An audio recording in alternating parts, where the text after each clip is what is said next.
वाढत्या क्रीडा संकुलांचं व्यवस्थापन, महापौर चषकासह विविध स्पर्धांचं आयोजन आणि खेळाडूंना अधिक सक्षम सुविधा देण्यासाठी क्रीडा विभागाचा विस्तार करण्याचा निर्णय ठाणे महापालिकेनं घेतलाय। यासंबंधीचा प्रस्ताव प्रशासनानं गुरुवारी होणाऱ्या सर्वसाधारण सभेपुढे मंजुरीसाठी सादर केला असून त्यानुसार 1 उपक्रीडा अधिकारी आणि 2 सहाय्यक क्रीडा अधिकारी अशी एकूण 3 नवीन पदं निर्माण करण्याचा प्रस्तावित करण्यात आले।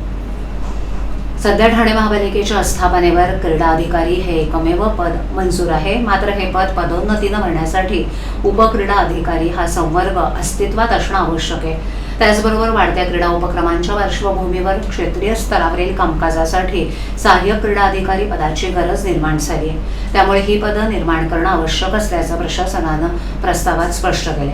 गेल्या काही वर्षात शहरातील क्रीडा सुविधांची व्याप्ती मोठ्या प्रमाणावर वाढली आहे। शहरातील वाढती मिनी क्रीडा संकुलं, तरण तलाव, विविध शालेय आणि महाविद्यालयीन स्पर्धा, महापौर चषक तसंच राष्ट्रीय आणि आंतरराष्ट्रीय स्तरावरील स्पर्धांचं नियोजन आणि समन्वय यासाठी मनुष्यबळ अपुरं पडतंय। सध्या उपलब्ध मनुष्यबळाच्या अतिरिक्त कामाचा ताण येत असल्यानं प्रशासकीय नियंत्रण आणि समन्वयावर परिणाम होतो। त्यामुळे विभागाची कार्यक्षमता वाढवण्यासाठी 1 उपक्रीडा अधिकारी आणि 2 सहाय्यक क्रीडा अधिकारी पदांची निर्मिती आवश्यक असल्याचं पालिकेच्या क्रीडा विभागानं अहवालात स्पष्ट केलं असल्याचं प्रशासनानं प्रस्तावात म्हटलं आहे।